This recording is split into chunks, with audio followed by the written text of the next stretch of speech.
You learned that depending on someone is dangerous, but you forgot that living alone is exhausting. You built walls so high to protect yourself that now even you can't see what's on the other side.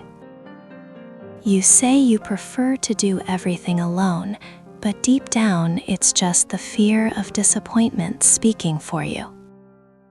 Independence is an achievement, but total isolation is a prison disguised as freedom.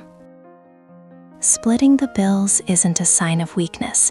It's having the wisdom not to carry the world on just one pair of shoulders. There's a profound difference between not needing anyone and being afraid to need someone. What if the fear of needing someone taught you to live alone too much? What if you learned too early that trusting is dangerous, that depending puts you at risk, that asking for help opens the door to disappointment? You say you prefer depending only on yourself, that it's safer this way, that you don't need anyone for anything. And from the outside, that even seems admirable, seems like strength, seems like hard-won independence. But sometimes, in the middle of the night, when everything goes quiet and the weight of carrying everything alone presses on your chest, you feel it, that absence.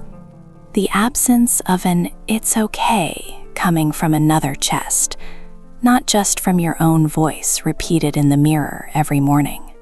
The absence of someone to share, not just affection, not just laughter and good times, but the bills at the end of the month, the hard decisions about money, the real weight of building a life. Learning not to need anyone seems like strength, and in many ways it really is. It seems like genuine independence, seems like liberation from toxic relationships, from disappointments that left marks. But over time, this can become a kind of loneliness that pride won't admit, but the heart feels every day. And it also becomes a kind of financial prison that few recognize, because when you don't trust anyone enough to share, you pay for everything, alone, always. Every bill, every decision, every risk, everything falls only on your shoulders. And the cost of never needing anyone is never being able to share anything with anyone. It's carrying alone not just the emotional weight, but also the financial weight of an entire life. It's working twice as hard because you won't accept help, paying double because you don't split expenses, taking risks alone because you don't build partnerships. And one day you look around and realize, yes, you conquered everything alone, but you're also alone.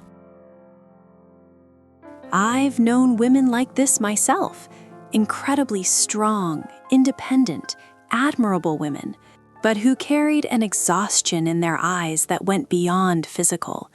It was the exhaustion of never being able to rest because there was nobody to hold things while they breathed. And I always wondered, where's the line between protecting yourself and isolating yourself? Between being independent and being so afraid of depending that you deprive yourself of every form of genuine partnership? This is Helena's story, but it might be, in parts, your story too. Helena was always the woman who solved everything alone. From very young, she learned, the hardest way possible, that trusting someone was too risky, that depending on another meant giving up control. And control was safety. It was the only real safety that existed. Maybe it all started back there, in the small betrayals of adolescence. She remembers with painful clarity. She was 16 and had been accepted into a technical program she really wanted. It was the chance to have a profession, to build a different future. But the program cost $235 a month, money she didn't have. Her father promised to help. "You can count on me. I'll pay for the program." She believed, planned her entire life around that promise, told her friends, already saw herself working in the field. And when it was time to enroll, he didn't have the money, had spent it on something else, something that seemed important to him at the time, but for Helena meant the end of a dream. She lost the spot and gained the first lesson. Promises are fragile, no matter who makes them. Then came first love at 23. He said all the right things, said he'd take care of her, that she could trust him, that together they'd build something solid. Helena, still wanting to believe not everyone disappointed, allowed herself, quit the job she had to go with him to another city. He'd gotten a better opportunity and wanted her to come along. "Don't worry, I'll support us until you find something there." And she went, because she loved, because she wanted to believe. 6 months later, he left. Simply left. Said he'd changed his mind about the relationship, about the plans, about everything. And Helena was stuck in a strange city. No job, no money, nobody. Had to borrow money to return. Had to start over from absolute zero. And there, sitting on the bus back home, looking out the window, seeing nothing, she made a promise to herself. Never again. I'll never need anyone again. I'll never put my life, my safety, my future in someone else's hands. And since then, Helena did everything alone. Absolutely everything. Went back to her hometown, got a job as receptionist, $1,000 a month. It was little, but it was hers. Safe. Didn't depend on anyone's promise. Started college at night. Business administration at a modest private school. $285 a month for 5 years. Worked during the day, studied at night, slept little, but paid. Alone. Every penny. At 28, Helena got pregnant. The baby's father disappeared when the girl was 3 months old. Simply vanished. Blocked contacts, never gave news again. And Helena raised her daughter alone. Worked, paid daycare, paid school, paid everything. Never asked for child support, because asking meant depending, meant needing someone who'd already proven unreliable. At 32, she decided to buy an apartment. Small, 2 bedrooms, but hers.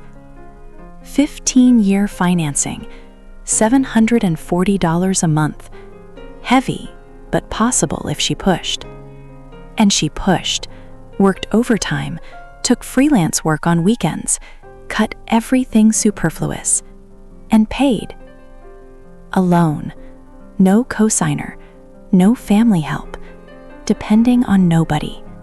Solved everything, endured everything, built everything. Brick by brick, with her own hands, firm, calloused, tired, but alone. Always alone. And for a long time, she genuinely believed this was strength, looked at her own trajectory, and felt proud. I did it! Me alone. Nobody can take this from me because nobody gave it to me. Until slowly, she began to realize what she called strength might actually be fear. Deep fear, rooted, of trusting and being abandoned again. Paralyzing fear of depending and being left without ground, like she was in that strange city at 23. Constant fear of sharing anything and discovering that, in the end, she'd be alone anyway, only now having lost even more. Helena had friends, of course, had family, had people around who liked her, who cared. But nobody was really close. Nobody knew her fears. Nobody saw the bank account at month's end. Nobody participated in difficult decisions. Because Helena didn't allow it. Not from malice, not from empty pride, but from genuine fear. Fear that if she opened the door to her heart, and with it the door to her wallet, finances, practical life, someone would enter and then leave, leaving her emptier, more broken, more destroyed than before. So she kept everything locked, heart in one drawer, finances in another, and nobody had the key to either. At 38, Helena met Marcos. He was different from the others, truly kind, not self-servingly kind, present in concrete ways, not just words, worked as engineer, earned well, was responsible, and said he wanted to build something together with her, that he saw a future, that he wasn't afraid of commitment.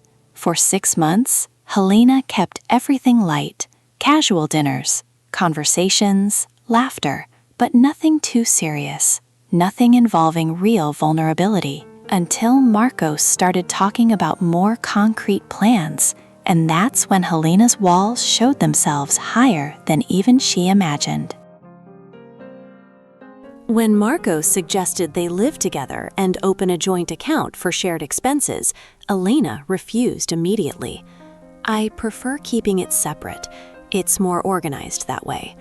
But it wasn't about organization, it was about control, about not giving anyone access to her money, because money was power, was autonomy, was the guarantee she'd never be trapped again. When Marcos proposed they invest together in a rental property, a good opportunity that alone they couldn't seize, but together could, Elena cut the conversation quickly. "I don't mix money with relationships. I've seen where that ends." Marcos tried. For 3 whole years he tried to show he was trustworthy, paid his bills, split when she allowed, never asked to borrow, never gave reason for distrust. But Helena kept everything locked. Finances hermetically separated, important decisions made alone, heart protected by layers and layers of "I don't need anyone." And when Marcos finally gave up and left, he said something Elena never forgot. "You don't want a partner, Elena.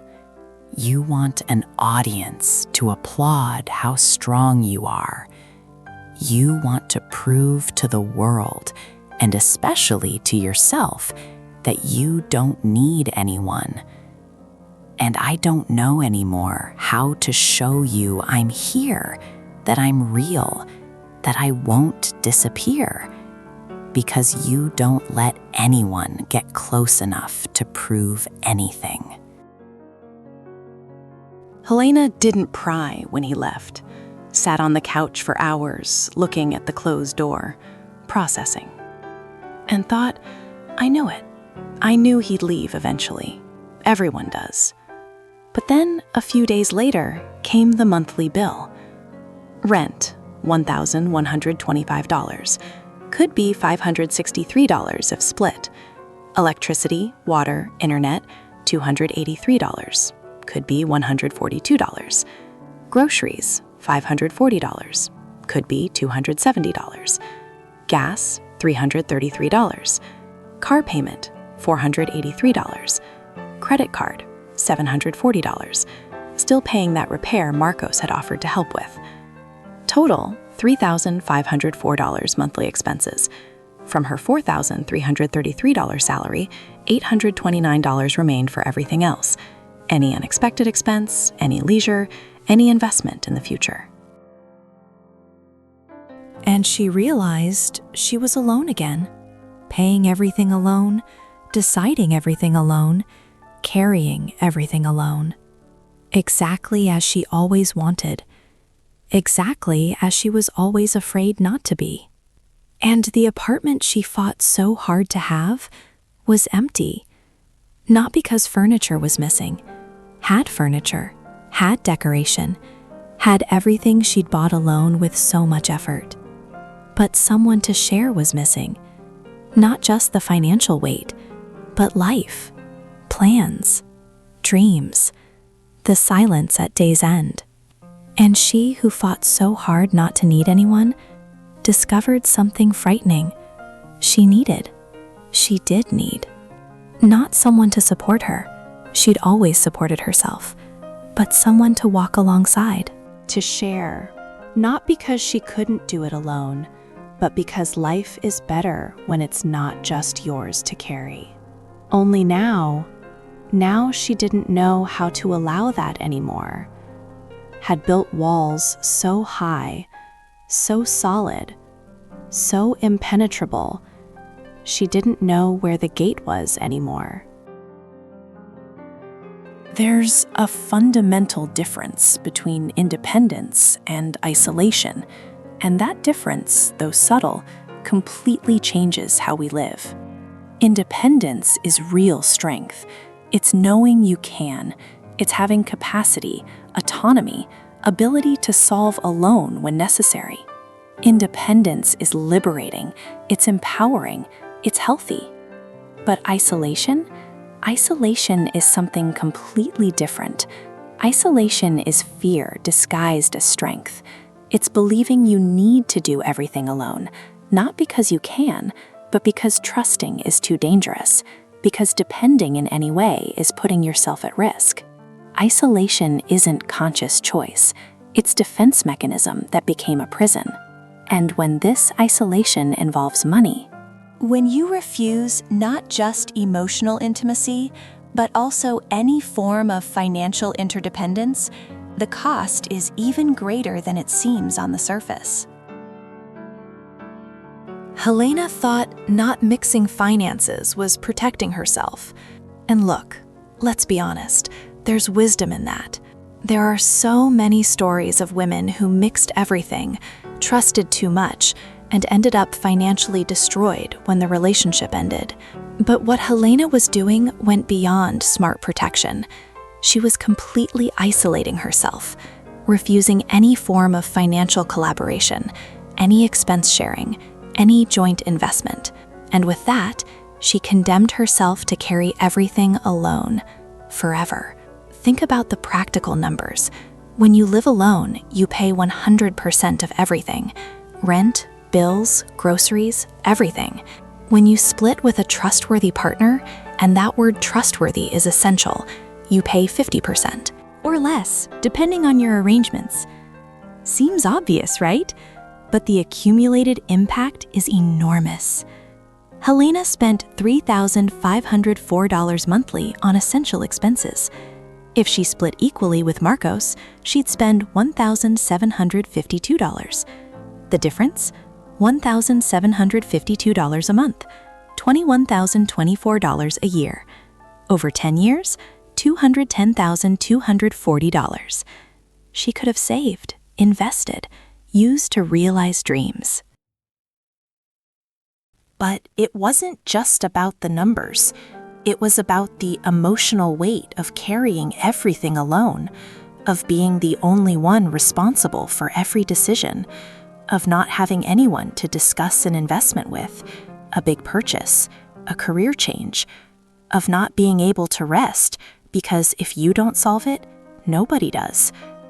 Helena thought this was strength, and in a sense it was. She developed an immense capacity to solve, to endure, to continue. But it was also exhaustion, chronic exhaustion from always living in survival mode, from never being able to truly relax because there was no safety net beyond herself, from going to sleep every night knowing that if something went wrong, a layoff, an illness, a big unexpected expense, she was completely alone to deal with it. And you know what's saddest in this story? Marcos wasn't like the others. He wasn't the father who promised and didn't deliver. wasn't the ex who disappeared at first difficulty. He was genuine, was present, was trustworthy. But Helena couldn't see it, couldn't believe, because the trauma from past experiences was higher than any evidence from the present. And that's how fear works. It's not rational. It doesn't analyze each situation individually. It generalizes. One person disappointed me, so everyone will disappoint. I trusted once and got hurt, so trusting always hurts. I depended and was left helpless, so depending is always dangerous. And you build an entire life around these generalizations. An entire fortress of protection that, yes, protects you from possible new hurts, but also protects you from real connection, from genuine partnership, from shared life. Helena had developed what psychologists call hyper-independence, a pattern where the person refuses to accept any help or support, even when beneficial, as a way to avoid the vulnerability of interdependence. And the cruel irony is, she worked so hard not to depend on anyone that she ended up depending only on herself. No support network, no partnership, no real sharing of responsibilities, and that costs dearly. Costs the peace of knowing that if something goes wrong, someone's there to help hold things. Costs the lightness of sharing not just bills, but decisions, risks, dreams, and also victories. Costs the possibility of building something bigger than you could alone, whether wealth, whether a life, whether simply the experience of living accompanied. Costs your full life itself, because always living in survival mode, always alone, always carrying everything, isn't living fully. It's just enduring, day after day, year after year, until you look around and realize, yes, you survived, but did you live? I've seen this happen with some women I deeply admire. Incredibly strong women who built impressive careers, achieved financial stability, raised children alone masterfully, but who, when you really talk, admit they're tired, would like to be able to share, but don't know how anymore. And I always wonder, not mixing money with relationships seems wise, and in many contexts it really is wisdom. But where's the line? Where does smart protection become destructive isolation? Where does self-care become walls so high nobody can get close, not even genuine people who won't hurt you? There's a thin line between protection and prison, between taking care of yourself and isolating so much nobody can get close enough to really participate in your life, between being financially independent and refusing every form of economic partnership out of fear. Helena built walls so high, so solid, that when someone genuine tried to enter, she couldn't open the gate, didn't know where it was anymore, had forgotten she'd built one. Not because Marcos was bad, not because he was untrustworthy, but because she was so afraid of losing, so afraid of getting hurt again, so afraid of being vulnerable, that she preferred never having. Preferred known loneliness to the risk of company, preferred carrying everything alone to the risk of sharing and maybe being disappointed. And the cost of that is carrying alone, forever, until exhaustion, until breaking, until realizing, if realizing, that financial loneliness is actually also deep emotional loneliness, that the price of never needing anyone is never truly having anyone by your side. In the end, it's not about mixing everything blindly or not mixing absolutely anything. It's not about being totally dependent or completely isolated. It's about balance. It's about discernment. It's about allowing carefully, with criteria, but genuinely, someone to share, someone to contribute, someone to be alongside. Not because you desperately need them, but because life is better, lighter, richer, when it's not just yours. When there's someone to plan with, to dream with, to share not just bills, but the building of a future. And Helena was still learning that. Helena took time, a long, long time. Took almost 2 years after the breakup with Marcos for her to start questioning her own walls, to honestly look at her life and ask, is all this loneliness really what I want, or is it just what I know? She went to therapy, started understanding where her fears came from, started separating past from present, the person who disappointed her at 16 from the people around her now, and started slowly to allow. Met someone new 2 years later, Daniel, also divorced, also with history of distrust, also building walls. But this time, something was different. Maybe because both were more conscious. Maybe because both were tired of living alone. Maybe because finally Helena was ready to really try. When he suggested splitting the dinner bill, Helena accepted. It was difficult. Her first instinct was to say, "No need, I'll pay." But she took a deep breath and said, "Let's split, yes, thank you."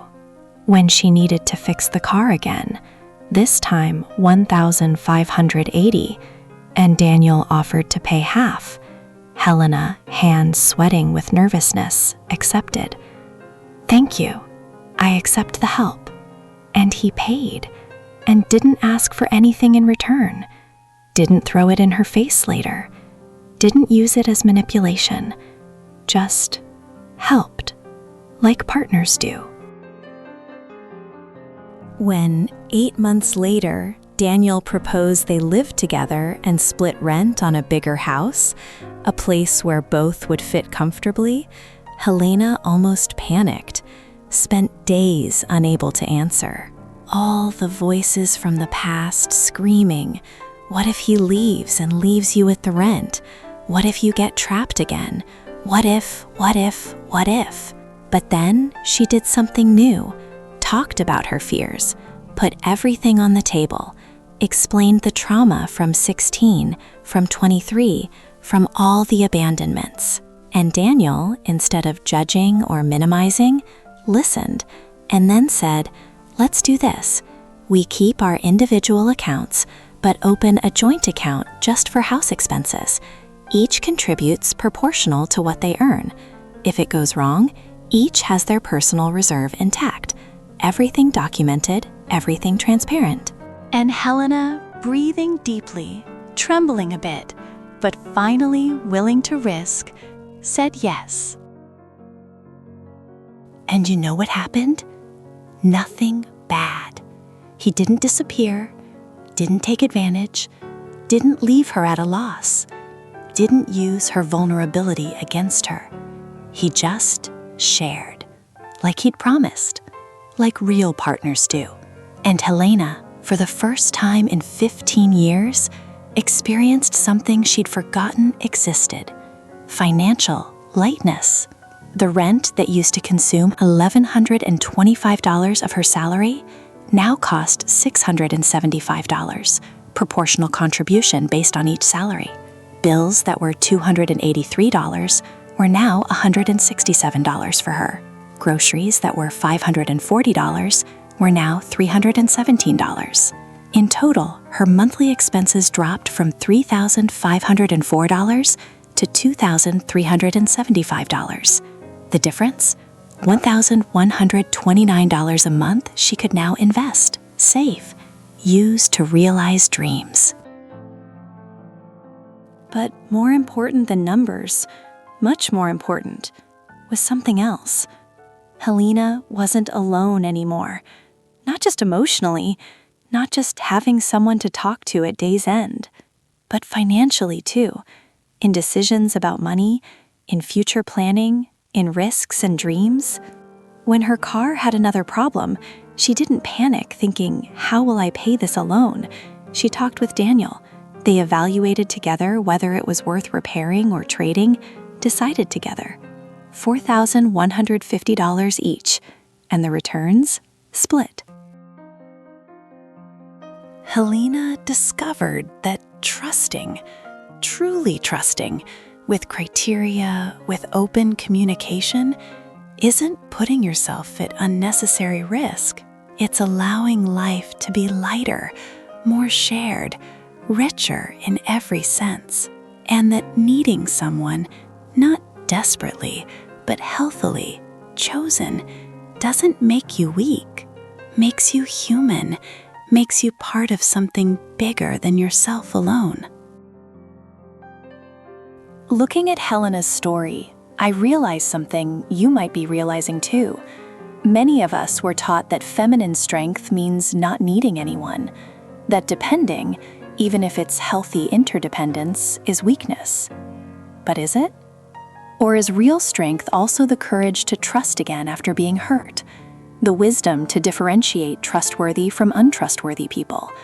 The maturity to build balanced partnerships instead of living eternally isolated? I don't have all the answers. Each story is unique. Each trauma is real. Each fear has its reason to exist. But what I see in stories like Helena's is sometimes the fortress that saved us at one moment can become the prison that limits us at another. And having courage to evaluate this, to question your own walls, to try again more consciously. Maybe that's the deepest form of strength. If this story touched you, leave your like. And if you want more reflections like this, subscribe to the channel. Sometimes what we most need to hear is, you don't need to carry everything alone. You can. Yes, you have all the capacity in the world to do it, but you don't have to. You can trust, carefully, with criteria, but you can. You can share. Not everything, not blindly, but you can allow genuine partnership. You can open the gate you built yourself and discover that on the other side, if you choose well, there's no danger. There's partnership. There's lightness. There's shared life. Share with another woman who's also afraid of needing, with that friend who does everything alone and is exhausted, with that acquaintance who refuses all help out of fear, with that woman who built walls so high, even she can't see what's beyond them anymore.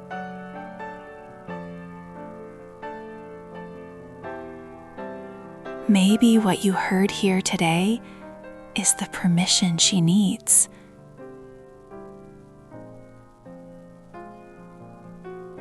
Permission to finally consider there's a difference between protecting yourself and isolating yourself, between being independent and being alone, between having strength to do everything alone and having wisdom not to have to. Because in the end, life isn't about proving you can handle everything. It's about building something worth living. And sometimes, many times, that's better when it's not just yours.